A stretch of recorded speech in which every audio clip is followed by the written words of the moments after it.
Everyone, welcome back. It's a great day as we welcome back a couple of friends to the desk here this morning. Josh Nuss and Sarah Leto are here from the ALS Association because this month is ALS Awareness Month. That's right. How about that? Tell us a little bit about that. Well, ALS Awareness Month is every May, and we try to do a lot of things in May, activities around the state and nationally to bring awareness to this disease. And so we've got quite a bit going on. Josh just got back from a really awesome trip to DC. Where he was talking with members of Congress and Senate about ALS Awareness Month and funding for research, funding for our registry program. So, and then we've got a lot of things going around here locally too. That had to be an interesting conversation in DC, especially with the big campaign, the Ice Bucket Challenge that went on last year. A lot of funds were raised for ALS. Yeah. What did you guys discuss in DC? Well, awareness is really high, you know, with the Ice Bucket Challenge, and everybody knows what ALS is now. So we had about 4 or 5 different priorities that we wanted to talk about, like Sarah mentioned, from the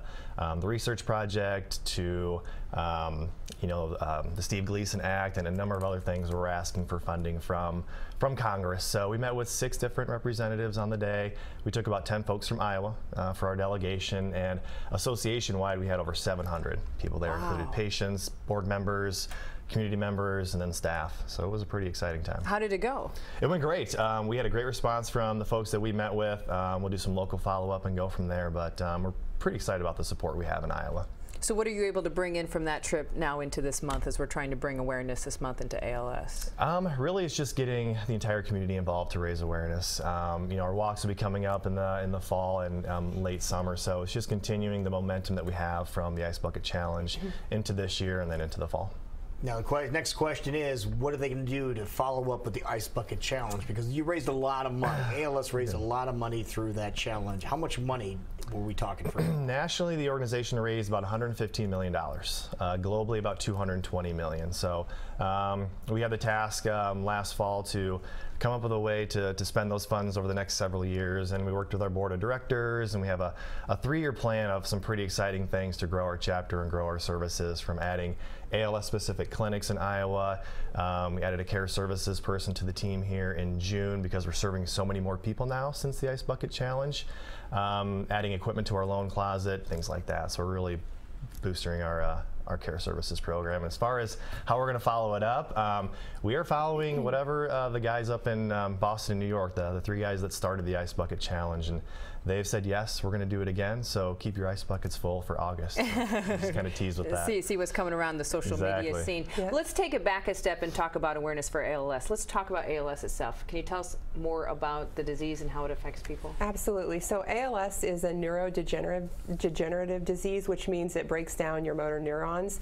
The most simple way I can put it, though, is that it prohibits the ability for your brain to talk to your muscles. So any muscle that you can voluntarily control, you will eventually lose that ability with ALS. And so people that have ALS are typically given about 2 to 5 years to live, and over the course of their disease they will maybe start off where they go golfing and their golf club just slips right out of their hands to the point where they can't walk, move their hands, or even talk or swallow anymore.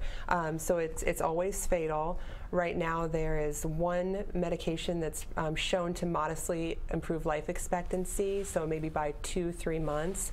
But at the end of this disease, when you can't move or breathe or swallow or speak or even blink your eyes, that's not necessarily, 2 to 3 months then isn't really the time you want to extend. So I think the Ice Bucket Challenge has been awesome because that money that was generated last year, that's given people hope that there is a cure or there is effective treatments out there to really combat this thing. So I think for the first time in a really, really long time, there was an enormous sense of hope that was brought by this awesome viral phenomenon. Do we know how people contract ALS or not? Not right now, no. And that's one of the things that Josh was out in DC asking for support for is our ALS Registry, which is this national database compiled by the CDC that somebody living with ALS, and we encourage everybody living with ALS to go out and complete this registry, but it asks you everything from demographic information about yourself to all the places you've lived your whole life to different social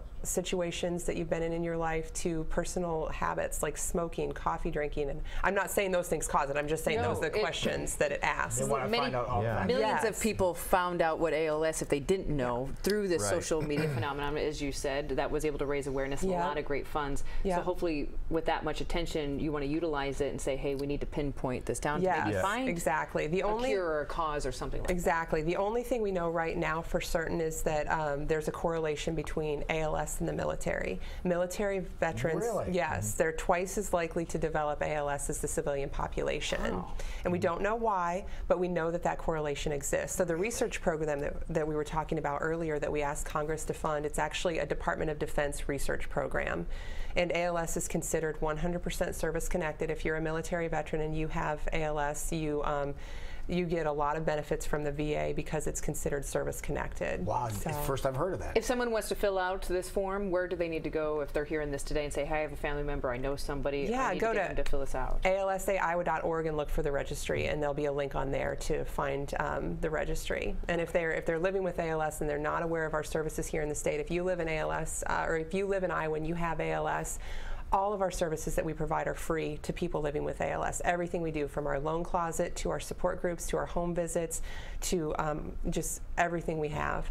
And it's because of things like the Ice Bucket Challenge, our Walk to Defeat ALS, and just generous donations from people in Iowa. So we encourage anybody living with ALS to reach out to us to receive services. And Josh, and the walk is this fall, right? It is this fall, and one thing I want to mention about that, the registry as well, an exciting thing that we asked for on the Hill was we're adding a biorepository to the registry. So phlebotomists will go out to patients' homes and collect skin samples, hair samples, blood samples, things like that, and put that in with their data as well. So it's just going to, keep on making things a little bit better and helping find that cause of ALS. Yeah, there's going to be a link somewhere.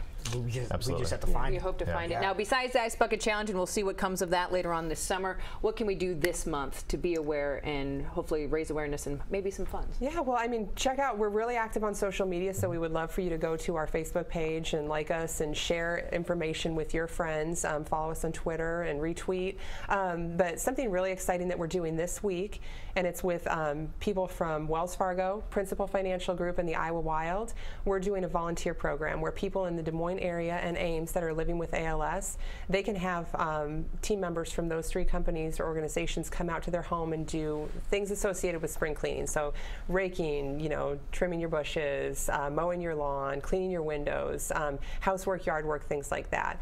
And so right now it's just those three companies. It's awesome. I mean, the people, we've done it 3 years now, and the people that receive the services love it, and the people that volunteer just love it. And how do we find out about that? Well, so right now it's just with those three companies, but this summer we're going to launch a statewide volunteer program. And so just keep coming back to our website, and we'll be, definitely when it's ready to roll out, we'll be really active on social media about it. But it's what we're hoping to do is take all of those people out there in the entire state that want to help people living with ALS and connect them with the people that want the help. And so I think I've shared with you before that my mom passed away from ALS 4 years ago. And when she was sick, people from our community in Brooklyn, Iowa, they came out in droves to help her out, and they did her cat chores for her. They scraped her driveway for her. They did her garbage for her. They brought her coffee every morning. They brought her lunch, dinner. When she was too scared to sleep in her own home by herself, they spent the night with her. People that I didn't even know knew my mom were staying the night with her to help her feel safe in her own home. And so I'm not the only one that's experienced that kind of help. A lot of people who have lost somebody to ALS, they've experienced that, and they want to give back too. And then there's all those people out there like you guys that just want to help because it's the right thing to do. Right. So I think when we finally are ready to launch this thing, it's going to be huge for us. That is great. Yeah. Wonderful. So social media, big place to go. Also a website. Give us all the details in case people want to get involved. So ALSAiowa.org. Go there and you'll find our contact information, so you can just give us a call if you want to, 369-2574. Call me. I would love to talk about what we do and how you can help. And then follow us on Facebook. It's just ALSA Iowa, and then we're on Twitter too. And you can find all that information at our website. So Sarah and Josh, thanks for coming over. Yeah, downright proud to salute a great local organization. Thank you. All right, it's 9:41. We'll be back. This is a great day.